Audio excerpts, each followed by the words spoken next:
సూర్యవంశంలో సగరుడు శత్రురాజుల్ని అందర్నీ అణిచి సూర్యచంద్రుడు ప్రకాశించే భూమండలమంతా పాలించాడు.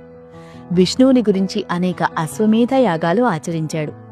వాటిలో ఒక యజ్ఞంలో వదిలిన అశ్వాన్ని ఇంద్రుడు తీసుకెళ్లి పాతాళలోకంలో కపిలుడి దగ్గర కట్టివేశాడు. యాగాశ్వం కనపడక ఆయన తన 60,000 మంది పుత్రులు అందరినీ వెతకడానికి అన్ని దిక్కులకి పంపించాడు. వారు పాతాళలోకంలో ఉత్తర ఈశాన్య భాగంలో తపస్సు చేసుకుంటున్న కపిల మహర్షి దగ్గర ఉన్న గుర్రాన్ని చూసి కత్తులాడిస్తూ సజ్జనుడైన కపిలముని దగ్గరికి పోతుండగా కపిలుడు కన్నులు తెరిచాడు. తక్షణం ఆ మూర్ఖ రాకుమారుల శరీరాల్లో చేసిన పాపాల వలన అగ్ని జనించి వారు నేలపై పడిపోయి బూడిదైపోయారు. వారిలో అసమంజసుని పుత్రుడు సగరుడని మనవడు అంశుమంతుడు బూడిదరాసుల దగ్గర ఉన్న గుర్రాన్ని చూసి ఆ దగ్గరలో ఉన్న కపిలునికి దండ ప్రణామం చేసి స్తుతించాడు.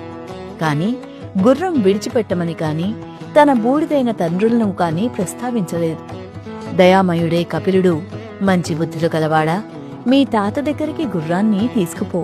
నీ తండ్రులు కాలి బూడిదైన ఆ దిబ్బ మీదికి గంగాజలాన్ని ప్రవహింపజేస్తే వారికి పుణ్యగతులు దక్కుతాయి అని పలికాడు. అంశుమంతుడు గుర్రాన్ని తీసుకొచ్చి తాత సగరునికి ఇచ్చాడు. కాని తపస్సు ఆచరించలేక దిగులుపడి మరణించాడు.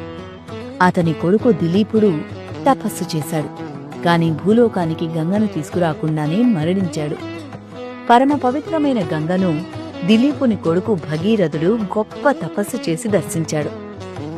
పరబ్రహ్మ జ్ఞానులు విష్ణుమూర్తి ఉంటారు కదా, అట్టి మహానుభావులు చేరి నీ నీటిలో స్నానాలు చేయటం వలన సర్వపాపాలు నశిస్తాయి తల్లి. పరమశివుడు తనలో సకల భువనాలను కలివాడు.